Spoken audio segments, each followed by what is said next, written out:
Law 1. Never outshine the master. Judgment.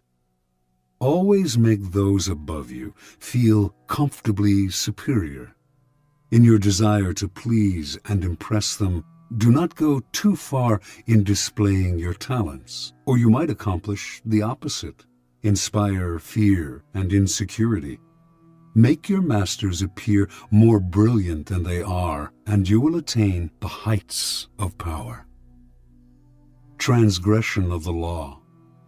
Nicolas Fouquet, Louis XIV's finance minister in the first years of his reign, was a generous man who loved lavish parties, pretty women, and poetry. He also loved money, for he led an extravagant lifestyle.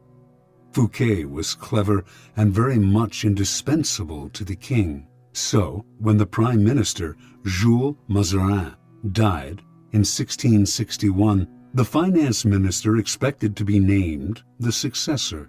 Instead, the king decided to abolish the position. This and other signs made Fouquet suspect that he was falling out of favor, and so he decided to ingratiate himself with the king by staging the most spectacular party the world had ever seen. The party's ostensible purpose would be to commemorate the completion of Fouquet's chateau, Vaux-le-Vicomte, but its real function was to pay tribute to the king, the guest of honor. The most brilliant nobility of Europe and some of the greatest minds of the time, La Fontaine, La Rochefoucauld, Madame de Sévigné, attended the party. Molière wrote a play for the occasion in which he himself was to perform at the evening's conclusion. The party began with a lavish 7-course dinner featuring foods from the Orient never before tasted in France, as well as new dishes created especially for the night. The meal was accompanied with music commissioned by Fouquet to honor the king. After dinner, there was a promenade through the chateau's gardens. The grounds and fountains of Vaux-le-Vicomte were to be the inspiration for Versailles. Fouquet personally accompanied the young king through the geometrically aligned arrangements of shrubbery and flower beds. Arriving at the garden's canals, they witnessed a fireworks display which was followed by the performance of Molière's play. The party ran well into the night, and everyone agreed it was the most amazing affair they had ever attended. The next day, Fouquet was arrested by the king's head musketeer, D'Artagnan. 3 months later, he went on trial for stealing from the country's treasury. Actually, most of the stealing he was accused of, he had done on the king's behalf and with the king's permission. Fouquet was found guilty and sent to the most isolated prison in France, high in the Pyrenees Mountains, where he spent the last 20 years of his life in solitary confinement. Interpretation. Louis XIV, the Sun King, was a proud and arrogant man who wanted to be the center of attention at all times. He could not countenance being outdone in lavishness by anyone, and certainly not his finance minister. To succeed Fouquet, Louis chose Jean-Baptiste Colbert, a man famous for his parsimony and for giving the dullest parties in Paris. Colbert made sure that any money liberated from the treasury went straight into Louis's hands. With the money, Louis built a palace even more magnificent than Fouquet's, the glorious Palace of Versailles. He used the same architects, decorators, and garden designer. And at Versailles, Louis hosted parties even more extravagant than the one that cost Fouquet his freedom. Let us examine the situation. The evening of the party, as Fouquet presented spectacle on spectacle to Louis, each more magnificent than the one before, he imagined the affair as demonstrating his loyalty and devotion to the king. Not only did he think the party would put him back in the king's favor, he thought it would show his good taste, his connections, and his popularity, making him indispensable to the king and demonstrating that he would make an excellent prime minister. Instead, however, each new spectacle, each appreciative smile bestowed by the guests on Fouquet, made it seem to Louis that his own friends and subjects were more charmed by the finance minister than by the king himself, and that Fouquet was actually flaunting his wealth and power. Rather than flattering Louis XIV, Fouquet's elaborate party offended the king's vanity. Louis would not admit this to anyone, of course. Instead, he found a convenient excuse to rid himself of a man who had inadvertently made him feel insecure.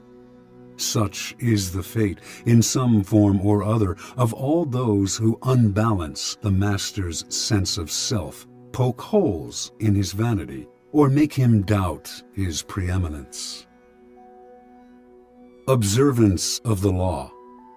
In the early 1600s, the Italian astronomer and mathematician Galileo found himself in a precarious position.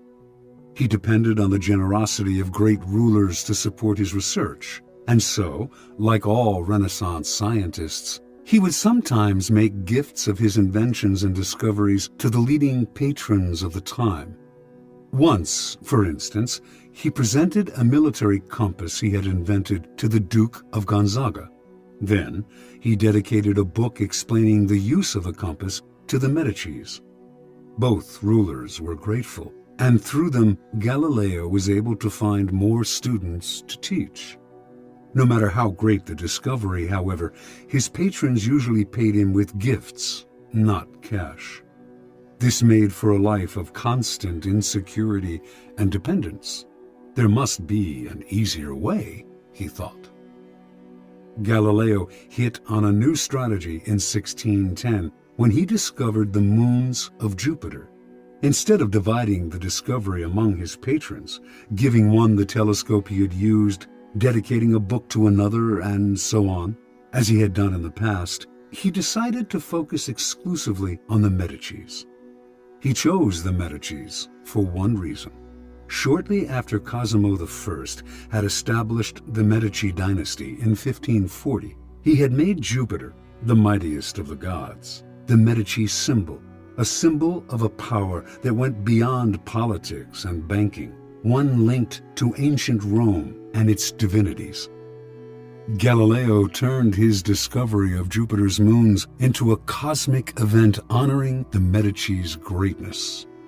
Shortly after the discovery, he announced that the bright stars, the moons of Jupiter, offered themselves in the heavens to his telescope at the same time as Cosimo II's enthronement. He said that the number of the moons, 4, harmonized with the number of the Medicis. Cosimo II had 3 brothers, and that the moons orbited Jupiter as these 4 suns revolved around Cosimo I, the dynasty's founder. More than coincidence, this showed that the heavens themselves reflected the ascendancy of the Medici family. After he dedicated the discovery to the Medicis, Galileo commissioned an emblem representing Jupiter sitting on a cloud with the 4 stars circling about him, and presented this to Cosimo II as a symbol of his link to the stars. In 1610, Cosimo II made Galileo his official court philosopher and mathematician with a full salary. For a scientist, this was the coup of a lifetime. The days of begging for patronage were over. Interpretation. In one stroke, Galileo gained more with his new strategy than he had in years of begging. The reason is simple. All masters want to appear more brilliant than other people. The producer of a great work wants to feel he is more than just the provider of the financing. He wants to appear creative and powerful, and also more important than the work produced in his name. Instead of insecurity, you must give him glory. Galileo did not challenge the intellectual authority of the Medicis with his discovery, or make them feel inferior in any way. By literally aligning them with the stars, He made them shine brilliantly among the courts of Italy. He did not outshine the master. He made the master outshine all others. Keys to power. When it comes to power, outshining the master is perhaps the worst mistake of all. Do not fool yourself into thinking that life has changed much since the days of Louis XIV and the Medicis. Those who attain high standing in life are like kings and queens. They want to feel secure in their positions and superior to those around them in intelligence, wit, and charm. It is a deadly but common misperception to believe that by displaying and vaunting your gifts and talents, you are winning the master's affection. He may feign appreciation, but at his first opportunity, he will replace you with someone less intelligent, less attractive, less threatening, just as Louis XIV replaced the sparkling Fouquet with the bland Colbert. And as with Louis, he will not admit the truth, but will find an excuse to rid himself of your presence. This law involves two rules that you must realize. First, you can inadvertently outshine a master simply by being yourself. There are masters who are more insecure than others, monstrously insecure. You may naturally outshine them by your charm and grace. No one had more natural talents than Astorre Manfredi, Prince of Faenza. The most handsome of all the young princes of Italy, he captivated his subjects with his generosity and open spirit. In the year 1500, Cesare Borgia laid siege to Faenza. When the city surrendered, the citizens expected the worst from the cruel Borgia, who, however, decided to spare the town. He simply occupied its fortress, executed none of its citizens, and allowed Prince Manfredi, 18 at the time, to remain with his court in complete freedom. A few weeks later, though, soldiers hauled Astorre Manfredi away to a Roman prison. A year after that, his body was fished out of the river Tiber, a stone tied around his neck. Borgia justified the horrible deed with some sort of trumped-up charge of treason and conspiracy. But the real problem was that he was notoriously vain and insecure. The young man was outshining him without even trying. Given Manfredi's natural talents, the prince's mere presence made Borgia seem less attractive and charismatic. The lesson is simple. If you cannot help being charming and superior, you must learn to avoid such monsters of vanity. Either that, or find a way to mute your good qualities when in the company of a Cesare Borgia. Second, never imagine that because the master loves you, you can do anything you want. Entire books could be written about favorites who fell out of favor by taking their status for granted, for daring to outshine. Knowing the dangers of outshining your master, you can turn this law to your advantage. First, you must flatter and puff up your master. Overt flattery can be effective, but has its limits. It is too direct and obvious, and looks bad to other courtiers. Discreet flattery is much more powerful. If you are more intelligent than your master, for example, seem the opposite. Make him appear more intelligent than you. Act naive. Make it seem that you need his expertise. Commit harmless mistakes that will not hurt you in the long run, but will give you the chance to ask for his help. Masters adore such requests. A master who cannot bestow on you the gifts of his experience may direct rancor and ill will at you instead. If your ideas are more creative than your master's, ascribe them to him in as public a manner as possible. Make it clear that your advice is merely an echo of his advice. He must appear as the sun around which everyone revolves, radiating power and brilliance, the center of attention. If you are thrust into the position of entertaining him, a display of your limited means may win you his sympathy.